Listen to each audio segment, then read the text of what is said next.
¿Qué tal? El día de hoy, en este podcast llamado Casos Legales para Simples Mortales, vamos a ver un caso real. El día de hoy quisimos dar un giro a este sistema que hemos estado veniendo manejando, esta metodología de los podcasts.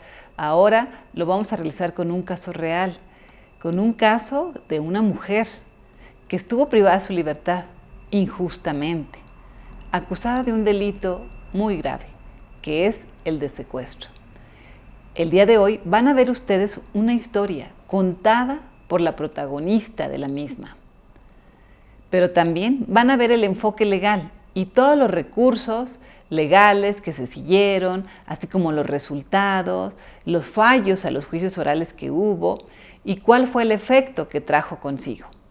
Los invito a que nos sigan y que continúen hasta el final para que vean cuál fue la conclusión de este caso real que van a presenciar el día de hoy.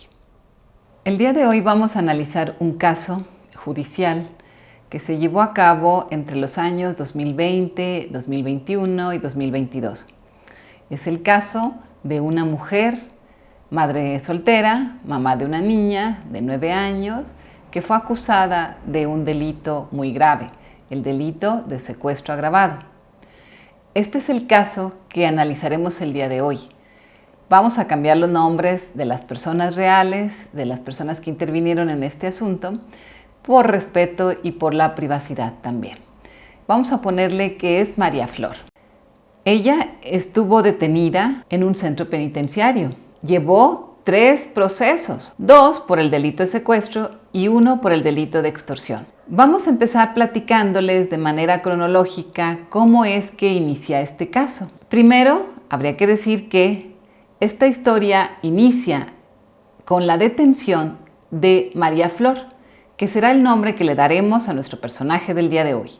Este es un caso real que se suscitó en Zacatecas, México, pero vamos a cambiar los nombres reales de la persona que estuvo involucrada. En este caso se va a llamar María Flor. Ella estuvo detenida a partir del día 10 de agosto del año 2020. Ella fue detenida por la tarde, cerca de las 3, 4 de la tarde, en su trabajo. A ella la habían ido a buscar agentes de la policía. Habían ido ya a su casa, habían ido a su trabajo, y en su trabajo le dijeron que la estaban buscando. Y ella preguntó, ¿por qué? No sabía por qué la estaban buscando agentes de policía. Cuando su jefe le indica, su jefe era el jefe de bomberos de la comandancia del municipio de Guadalupe. Y él le dice, llame al 911 para que ahí le expliquen o que la puedan orientar. María Flor hace caso, llama al 911 y ahí le dicen que la van a comunicar a la policía de investigación. Es cuando la canalizan, habla ahí también con una persona, le dicen, a ver, denos su nombre, ella da su nombre real, con nombre y apellidos, y entonces la canalizan al área de aprehensiones. Ahí seguramente preguntan de la misma policía que quién estaba buscando a María Flor. Ahí le indican que dónde estaba ella. Ella les dice, yo estoy trabajando en el área de protección civil. Y ellos van a buscarla, le dicen, espérenos ahí, nosotros vamos para allá. Y así fue. Ellos llegan, ahí le dicen que no va a pasar nada, que la van a llevar al Ministerio Público y que ahí se va a poder solucionar todo de una vez. Ella inclusive les dice a sus compañeros de trabajo que va a regresar, porque así le dijeron los policías, que iba a regresar. Eso fue un día 10 de agosto del año 2020, el año de la pandemia. Entonces ahí inicia todo su proceso. Ella es detenida, ella es internada en el centro penitenciario femenil. Al día siguiente la llevan a una audiencia donde la están acusando primero de un delito de extorsión en perjuicio de una persona, de un hombre. Y entonces ahí le explican que va a llevar su proceso, la vinculan a proceso, pero le dejan como medida cautelar la de salir en libertad y únicamente ir a firmar, que eso es muy común, ir a firmar ante la unidad de medidas cautelares como una medida cautelar preventiva para que ella no se fugara. Ella no entendía por qué estaba siendo procesada por ese delito. le explicaron en la misma audiencia que se trataba de que había una tarjeta con la cual estaba su nombre y que habían estado extorsionando a un señor para que les depositara dinero ahí en esa tarjeta. Pero todavía ella no medía ahí la magnitud a lo que iba a llegar esto. Ese día, en la misma audiencia, le dicen que ella ya está en libertad, que puede salir ya. En eso la trasladan al centro penitenciario femenil. Ahí ya están haciendo todos los trámites para dejarla en libertad cuando nuevamente es detenida. Ella desconoce por qué, pero ahora le dicen que es por el delito de secuestro en otra causa penal. Esta sería la 705/2020. Esto sucedería al día siguiente, a las 9 de la mañana, quiere decir el día 11 de agosto. Ella no comprendía por qué, si ya la habían dejado en libertad de un primer proceso, ahora la estaban deteniendo por otro. Y ella nunca salió al exterior, nunca salió en libertad real. Al día siguiente se lleva a cabo también esta audiencia, donde ahí sí ya yo voy a ser su abogada. Yo la conozco de manera personal. Un día antes había hablado yo con ella y le había preguntado qué era lo que había pasado. Y ella me explicaba que no sabía, que desconocía. Pero ella no conocía a las personas que la estaban acusando, no sabía por qué su asunto había llegado hasta allá, por qué estaba en un cerezo femenil, por qué le habían dicho que le iban a regresar y no regresó a su trabajo. Ella no comprendía esta situación. De tal manera que en esa audiencia le dicen que la están acusando por un delito de secuestro, en perjuicio de un menor de edad. Este menor de edad no había aparecido todavía. A él lo habían secuestrado desde el mes de marzo de ese mismo año 2020. Y se había realizado la investigación y de esa investigación arrojaba que había una tarjeta a nombre de ella. Una tarjeta de una institución bancaria de Bancomer. Esta tarjeta es muy importante, no pierdan de vista este tema, porque alrededor de la tarjeta gira todo. La persona que realmente estaba cometiendo este delito está interno en un centro penitenciario. Y a ella la había contactado a través de una aplicación de WhatsApp. Y le había pedido, él y la pareja de él que estaba en libertad, a ella, a María Flor, le habían dicho que sí, cómo le pagaban. Y ella les dijo que a través de una tarjeta bancaria. Esta tarjeta es muy importante saber de dónde proviene, porque le había sido proporcionada por el mismo gobierno federal, porque ella era una becaria del programa Jóvenes Construyendo el Futuro, que ella le habían otorgado esta beca para que empezara a trabajar en el área de protección civil y que el gobierno federal le daría una beca de 3,600 pesos mensuales. Entonces, casi un año atrás le habían dado esta tarjeta. Pero esta persona que está detenida actualmente, que sigue detenida, muy hábilmente la manejó, le dijo que le prestara una copia de esa tarjeta, que la mandara por imagen. Ella la mandó por imagen, como comúnmente se hace, se envían las imágenes, las fotos, y entonces ella manda una foto de su tarjeta. Pues con esta tarjeta se estaban realizando actos delictivos desde el interior de un penal. Así fue de grave. En esa audiencia del día 11 de agosto, ella escuchó el delito, materia de la imputación, es decir, qué era lo que le estaban imputando o achacando. Y ella no comprendía, ella no dejaba de llorar, no sabía por qué estaba ahí, no entendía la magnitud. Yo le expliqué que era una situación muy grave, que podía alcanzar una pena muy elevada de 50, 80 años de prisión. Ella se asustaba mucho, no sabía qué iba a pasar. Ella preguntaba por su hija, no sabía dónde estaba su hija, cómo estaba su hija. Ella estaba muy angustiada. En esa audiencia lo que hicimos fue solicitar un mayor plazo, lo que se llama el término constitucional, para poder recabar medios de prueba para poderlos presentar en una siguiente audiencia.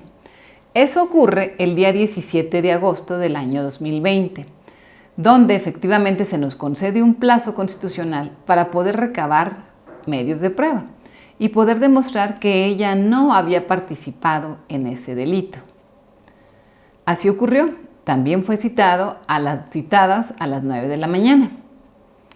Y ahí llevamos pruebas, entre ellos testigos que la conocían a ella, que sabían que era una buena persona, que no se dedicaba a realizar actividades ilícitas, que ella se dedicaba a su casa, a su trabajo, a su hija. Además de ello, también se recabó una testimonial a cargo de la niña, de su hija. Sin embargo, esta no pudo ser ofrecida, no se desahogó en la audiencia. Pero también llevamos una psicóloga, un dictamen psicológico, donde se determinó que María Flor era una persona que era vulnerable y que era víctima de riesgo, es decir, que era fácilmente manipulable, que era una persona que no tenía sentimientos o cuestiones de venganza, de que era una persona que había tenido una forma de vida o toda una historia de vida muy triste, muy lamentable, porque fue abandonada por sus padres, porque ella vivió al cuidado de una abuela paterna, porque tuvo un grado bajo de instrucción, llegó hasta la secundaria, no tenía una forma de vida, pues digamos, adecuada, porque subsistía, digamos, con lo poco que le podría generar su trabajo. Ella vivía para su hija, el papá no la había reconocido, de la niña la hija tenía sus apellidos, entonces se determinó que ella era una persona víctima de riesgo. Y esto lo dijo una psicóloga frente al juez. Ese día 17 de agosto, María Flor queda vinculada a proceso y se determina que va a continuar la investigación. Esto continuó y así fue, pero como parte de la defensa se determinó que se iba a hacer o presentar un amparo. Y así fue. Presenté un amparo indirecto ante un juez federal. Este tuvo un número de expediente 400/2020 que fue instruido ante el Juzgado Primero de Distrito en la ciudad capital de Zacatecas. Este amparo se interpuso desde el mes de agosto del año 2020, pero como estábamos en pandemia y como había poco personal, entonces desafortunadamente se tardó mucho en resolver este asunto. De tal manera que aquí María Flor ya tenía dos asuntos, y recuerdan que les había comentado el primer asunto por el delito de extorsión y este segundo asunto por el delito de secuestro. Este asunto de extorsión seguía caminando, seguía a su plazo. Este asunto se llevó ante un juez federal, donde se impugnaba la vinculación a proceso. Este amparo fue resuelto hasta el día 9 de abril del año 2021. Este fue resuelto por una jueza federal en el estado de Zacatecas, en donde se determinó que se concedía el amparo a María Flor. ¿Para qué? Los puntos esenciales del amparo consistían en que la jueza que había resuelto en primera instancia tenía que volver a resolver, pero ahora tomando en cuenta las pruebas de la defensa. Es decir, todo lo que se había dicho y lo que se había presentado como pruebas a favor de María Flor, de la imputada. La jueza también determinó que se tenía que valorar efectivamente cuál había sido el comportamiento de María Flor y que la jueza consideraba que no existía un dolo, es decir, una intención de haber cometido el delito de secuestro. Y se le decía a la jueza de primera instancia, a la jueza local, que tenía que dictar una nueva resolución. Ahora, tomando en cuenta los argumentos y las pruebas de la defensa. Y así fue. Esta resolución se llevó a cabo el día 20 de mayo del año 2021, donde ahora sí, la jueza inicial, la jueza que había conocido en un primer momento, dictó una nueva resolución. Esta resolución, ahora sí, tomando en cuenta y considerando todo lo que se había dicho de parte de la defensa y todos los elementos que había dado la jueza federal, esta juez local determinó que no se vincularía a proceso a María Flor y que en ese momento obtenía su libertad. Recordemos, fue el 20 de mayo del 2021. Si recuerdan, esta causa de extorsión, ella seguía en libertad, pero ahora en esta causa se le estaba otorgando también su libertad porque se le concedió este amparo. Sin embargo, en este asunto de la extorsión estaba en libertad, en teoría, pero estaba detenida por el delito de secuestro.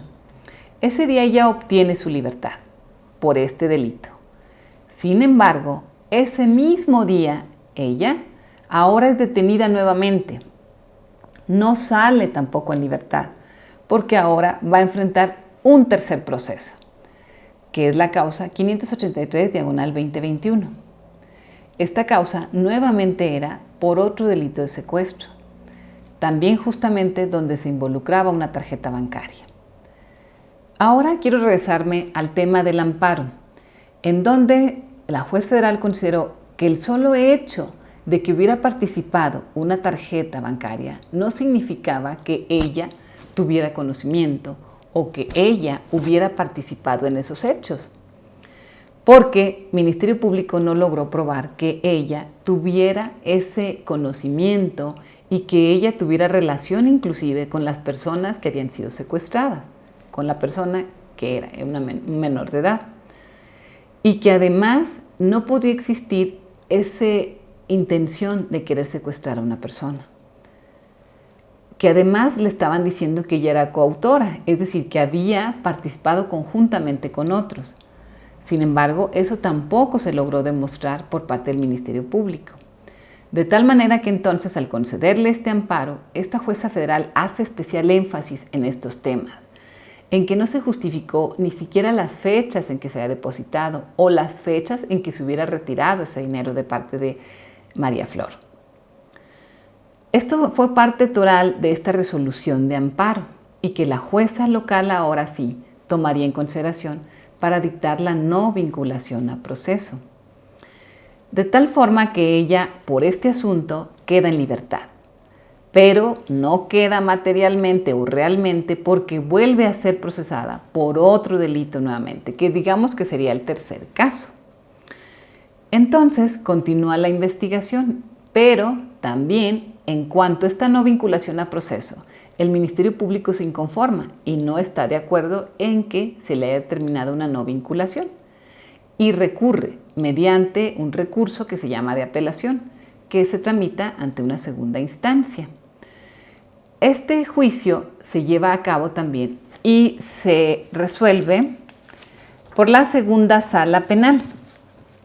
Este recurso se resuelve en fecha 26 de octubre del año 2021 y fue resuelta por la segunda sala penal, donde se determina que se confirma la resolución de no vinculación, es decir, significa que sigue firme y que ella sigue en libertad, que no se demostró ni siquiera en grado de probabilidad su responsabilidad.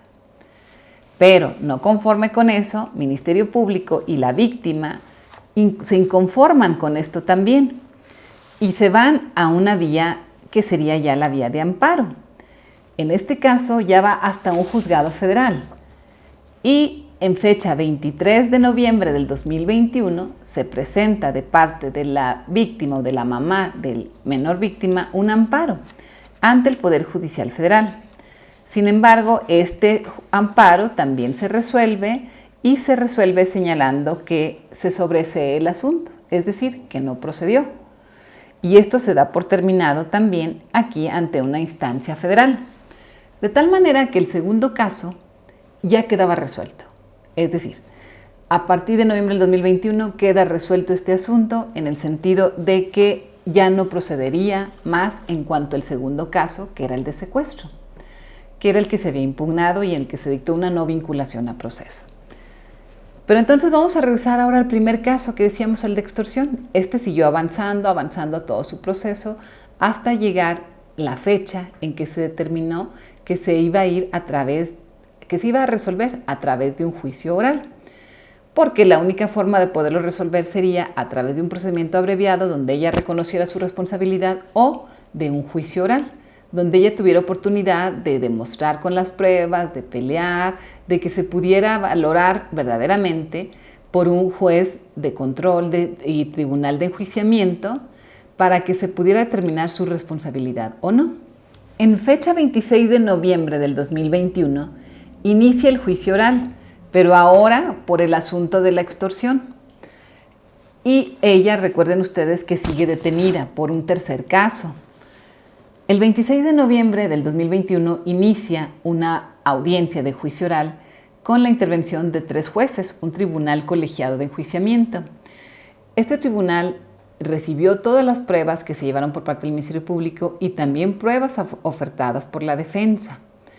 Entre ellas, una de las pruebas de la defensa consistían en el contrato que ella había solicitado o que le habían hecho ante Bancomer, que eso no lo hizo ella directamente, sí lo hizo a través de una institución que era la presidencia municipal, una dependencia de gobierno, donde le solicitaron le dieron una beca. Y con esa beca le abrieron una tarjeta en esta institución bancaria de Bancomer. Y entonces este juicio se llevó a cabo en esta fecha y en fecha 6 de diciembre del 2021 se resuelve en definitiva este juicio. A través de 99 puntos, el Tribunal de Enjuiciamiento resolvió que ella no era responsable del delito y se determinó una sentencia absolutoria en favor de ella. Significaba que este primer caso que estaba todavía vigente y que no se había resuelto en definitiva, ya se resuelve, pero se resuelve con una sentencia a su favor. Y ahí uno de los principales elementos que dio el Tribunal de Enjuiciamiento lo fue que se determinó que ella no era responsable, que no se puede afirmar que se actúa con voluntad de realizar algo si no se sabe previamente que existía una determinación o un determinado acto ilícito. El tribunal también determinó que la acusada no se podía condenarla únicamente por el uso de la tarjeta bancaria, porque con la prueba que presentó el Ministerio Público no se determinaba que ella lo hubiera hecho con el conocimiento previo de que se iba a realizar un hecho delictivo. Pero además de ello, también el tribunal, después de valorar todas las pruebas que se ofrecieron ahí, dijo, ¿cómo es posible que ella, porque ella declaró y dijo que ella había esperado a la policía, que ella misma les había llamado por teléfono y que les dijo que la estaban buscando y que ella no sabía por qué la estaban buscando? Ella los esperó, la detuvieron, la trajeron y el Tribunal de Enjuiciamiento se preguntó, ¿eso es común? ¿Es común en que una persona secuestradora o una persona que extorsiona, que está cometiendo delitos, llame a la policía, que espere a la policía, que los acompañe, que vaya naturalmente? ¿Es normal? Y el Tribunal de Enjuiciamiento señaló que ese no era una conducta propia de una persona que está cometiendo hechos delictivos. Además también de que se demostró que la Fiscalía no logró demostrar que ella tuviera conocimiento o que ella tuviera un dolo para cometer ese delito y que por lo tanto ella no era responsable. En este caso señalaban que ella era partícipe, no era coautora como en el anterior caso. Aquí solamente decían que ella había ayudado, que ella había participado, pero también se determinó su inmediata libertad por este delito. Pero si se acuerdan, dejamos pendiente que tenía un tercer caso, que inició el 20 de mayo del 2021. Pues este caso también sigue avanzando. A la par que, como ya comentamos, en diciembre del 2021 se determinó su libertad y una sentencia absolutoria, también en este caso, ahora se lleva a cabo este otro tercer caso de secuestro, donde también ahí la señalan como coautora. En este tercer caso había una víctima hombre, que él sí murió, y encontraron su cuerpo. Ahora nos referiremos al tercer caso, que como les comenté, fue cuando obtuvo su libertad del segundo caso y que no pudo salir en libertad. Este caso entonces inicia el 20 de mayo del 2021.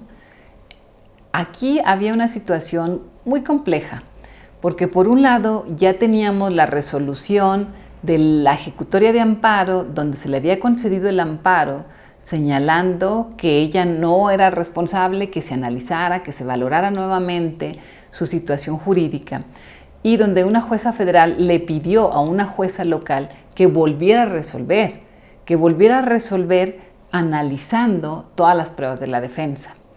Entonces ahí ya había una concesión de amparo. Además de ello también ya se había resuelto una no vinculación a proceso, es decir, de que ella ni siquiera en grado probable era responsable. Pero además de ello también en noviembre se resuelve el 6 de diciembre se resuelve el primer caso de extorsión, siendo absolutoria. De tal manera que teníamos estos dos antecedentes, en el sentido de que además también los magistrados del Tribunal Superior de Justicia habían confirmado la no vinculación a proceso. O sea, habían dicho que sí, que estaba bien dictada esa resolución de no vinculación, de que ella no era ni siquiera probable responsable. Entonces teníamos por un lado la situación muy compleja, muy complicada, de que era un secuestro grave, donde se podían imponer hasta 80 años de prisión, de acuerdo a la Ley General para prevenir y erradicar los delitos en materia de secuestro. Y por otro lado también, pues la ventaja que teníamos ya de otras resoluciones favorables. Sin embargo, aquí había que tomar una decisión. Irse por un procedimiento abreviado, donde ella reconociera su culpabilidad, o irse a un juicio oral y pelear.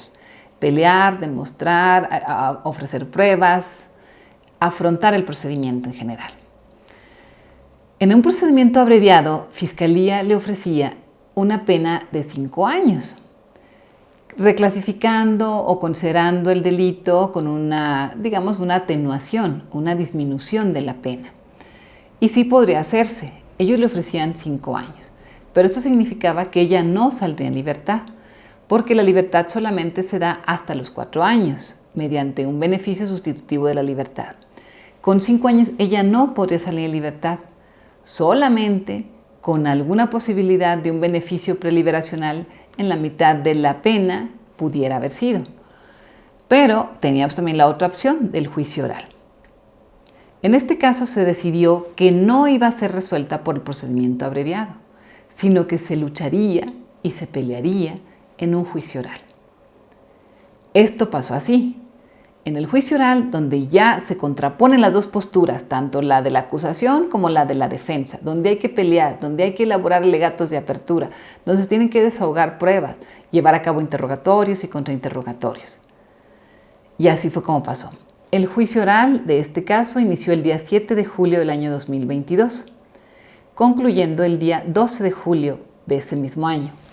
Y ahí se determinó que en ese fallo, después de que los jueces, eran 3 juezas del Tribunal de Enjuiciamiento, se determinó que María Flor era absuelta, que la prueba de la Fiscalía ni siquiera logró justificar que ella fuera responsable, que fuera plenamente responsable, que ella hubiera utilizado su tarjeta de crédito, de débito, que era de débito, solamente era para nómina, ella la hubiera utilizado para cometer hechos delictivos, ni que mucho menos hubiera actuado confabulada con otro grupo de personas. Y así, el 12 de julio se determinó también que María Flor no era responsable de este delito, porque el Ministerio Público no logró acreditar su responsabilidad. También cabe hacer mención que como pruebas de la defensa se presentaron, como ya habíamos dicho, el contrato que se había hecho por parte del gobierno federal donde le otorgaba la tarjeta bancaria. Es decir, que esta tarjeta no fue sacada o no fue obtenida para fines ilícitos. Era de una institución bancaria reconocida, era casi de un año antes de que ocurrieron los hechos delictivos, que ella no la tramitó por voluntad propia, sino que se la tramitaron para pagarle ahí, depositarle lo de la beca de Jóvenes Construyendo el Futuro. Además de ella, después de que termina esta beca, y ella durante ese año, que fue muy buena trabajadora y que tenía buena disposición, la presidencia municipal decidió contratarla como su empleada, ahora sí ya con un contrato formal. Y también se agregó esta constancia donde se decía que ella ya era una trabajadora formal, después de que terminó su beca. Y entonces a partir de ahí también, otra de las pruebas que se demostraron como parte de la defensa eran la ejecutoria de amparo, donde se concedía el amparo a favor de ella, la no vinculación a proceso, la confirmación de segunda instancia de esa no vinculación y además el juicio de amparo que ya no le procedió a la víctima en contra de estas resoluciones. De tal manera que esto hacía un soporte mucho más fuerte para señalar que ella no había tenido ni el conocimiento de que estaba utilizando la tarjeta que estaba a su nombre por otra persona para realizar hechos delictivos, ni mucho menos que ella hubiera tenido el conocimiento de que esa tarjeta se utilizó para un fin delictivo. Así, el 12 de julio, ella obtiene su libertad. Aquí les he de comentar y les he de platicar, quiero que María Flor nos platique cómo fue su libertad, cómo fue después de que casi después de 2 años, 1 año, 11 meses prácticamente, que ella estuvo detenida sin poder ver a su hija, sin estar cerca de su familia, porque recuerdan que también vino parte de la pandemia donde no había ni siquiera ingreso de familia. ¿Cómo se sentía ella? ¿Qué era lo que ella creía que iba a pasar? ¿Cuál era su mentalidad? Imaginen ustedes ser acusada de un delito tan grave como el secuestro, que puede tener una penalidad hasta de 110 años de prisión o 140 en caso de ser agravado. Un delito en el cual no hay posibilidades de ni siquiera beneficios preliberacionales, de que salieran en la mitad del tiempo, no. Ella era una persona que se dedicaba a su trabajo, que nunca había estado involucrada en hechos delictivos, que ella se hacía cargo de su hija, porque no había quien la apoyara económicamente tampoco. Y estar ella en prisión. Ella nos va a platicar ahorita qué pasó durante este tiempo que no vio a su hija, prácticamente 2 años sin poderla ver, porque la niña no podía ingresar al centro penitenciario. Y que además también se previó que por seguridad ella no estuviera en el mismo lugar donde estaba viviendo. Entonces imaginen ustedes, son 3 casos, tanto el de extorsión, que salió una sentencia absolutoria, el primer secuestro que se le atribuyó, que se determinó que ella ni siquiera era probable responsable, y el tercer caso, donde a través de un juicio oral, de una sentencia definitiva, a ella se le absuelve de todo cargo, señalando que no se había logrado ni siquiera demostrar la responsabilidad de ella. De tal manera que imaginen ustedes, esto le puede pasar a cualquier ciudadano, que podamos vernos involucrados en un hecho delictivo y que en el caso de ella estuvo retenida durante 1 año, 11 meses. Esto es muy grave, porque era una imputación, porque era un señalamiento en el cual estaba su nombre. Sin embargo, ella no hizo uso de esa tarjeta y no se probó que ella también obtuviera un beneficio de ello o que ella tuviera el conocimiento de esos hechos delictivos que estaban ocurriendo. Así es como quiero terminar este caso que hemos presentado, para que sea de conocimiento público y de que un caso así jamás vuelva a pasar, que tenga derecho a una defensa adecuada, al principio de presunción de inocencia, también en el que ella se va a considerar como inocente hasta que no se demuestre lo contrario. Ella no quería ser señalada como una persona secuestradora. Ella quería limpiar su nombre y por eso se está realizando esta investigación y esta documentación, porque ella fue acusada injustamente de un delito, porque en realidad era otra persona la que había estado cometiendo estos hechos delictivos, extorsionando y secuestrando gente. Ella no quiso nunca aceptar su responsabilidad, sin en cambio luchó y se demostró legalmente, mediante los recursos legales, que ella era inocente. Si a alguno de ustedes le interesa conocer a más detalle el caso, les pido que nos dejen sus comentarios y que también nos den un like si esta información ha sido de valor para ustedes.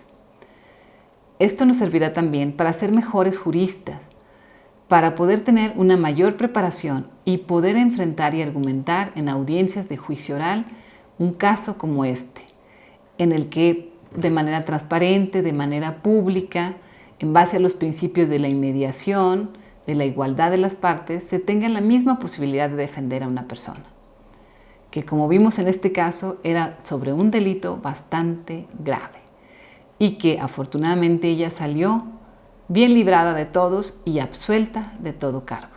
Dime qué pasó cuando te detuvieron.